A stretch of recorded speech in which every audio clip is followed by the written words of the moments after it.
Let's discuss the latest developments in Ukraine and talk about how Republican members of the House Oversight Committee may be occupying their time over the next couple of years. With South Carolina Representative Nancy Mace, she's a member of that committee and joins us now. Great to have you back, Congresswoman. Thank you. I want to play something that State Department spokesman Ned Price had to say tonight earlier on Special Report. We have been one step ahead of Vladimir Putin, at least one step ahead at every element of this process. If you look at how we started to prepare for this possibility, the possibility of Russian aggression against Ukraine, we started this process months and months ago. So, Congressman, what's your assessment of how the administration has managed this disaster? I would ask for a fact check on those statements because we know for a fact that the administration has not been preparing for months and months. Vladimir Putin started his buildup on the border of Ukraine almost a year ago now, and we did very little preemptively. And we struggled when Russia did invade Ukraine with sanctions. And in fact, it wasn't until tonight that President Biden signed the bill that we passed out of Congress yesterday to ban Russian oil and gas imports. We're still putting sanctions on Russian oligarchy that are surrounding Putin. We still have some Russian banks that can use a SWIFT payment system.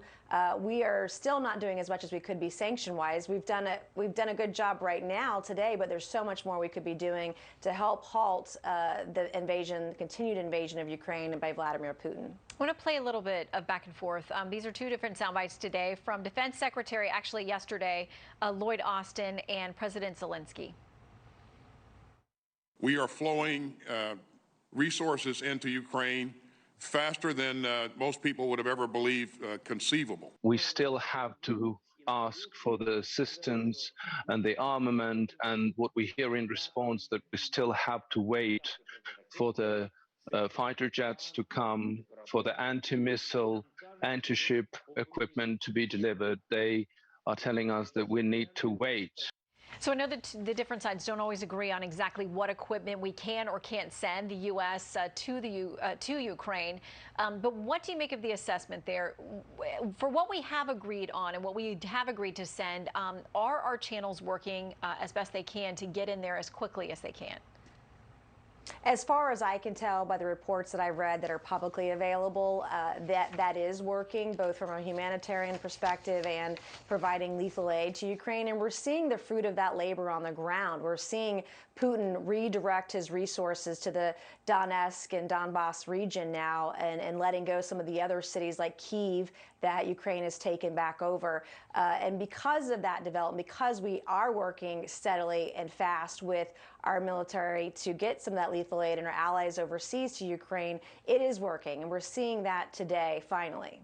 Okay, I want to ask you about Hunter Biden. This is something there's a lot of congressional interest in investigating and digging into. As we know, there are federal investigations. In a Wall Street Journal op-ed, Kimberly Strassel writes, Hunter Biden spent years entwining the family in questionable ventures in Ukraine, Russia, and China, even as his father's biggest foreign policy concerns are Ukraine, Russia, and China.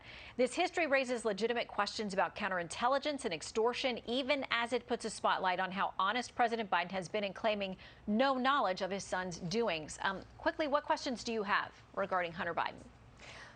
Well, I would love to see Hunter Biden subpoenaed before the Oversight Committee. In one particular vote last year, I set the precedent: if you are not covered by executive privilege and Congress subpoenas you and you don't show up, you can be held in contempt. And I got one word for Hunter Biden. I've got news for him that when Republicans are in the majority, he will be called to testify before the Oversight Committee that I sit on. I know the other Republicans want to get to the bottom of this. In fact, it was ironic this week that Democrats tried to hold in contempt two people who are covered by executive privilege under the previous administration, and yet are trying to cover up what's going on with Hunter Biden, his laptop, and denial that Joe Biden was involved in businesses, when the emails very clearly show he had astute knowledge of some of the shady business dealings of his son, Hunter Biden.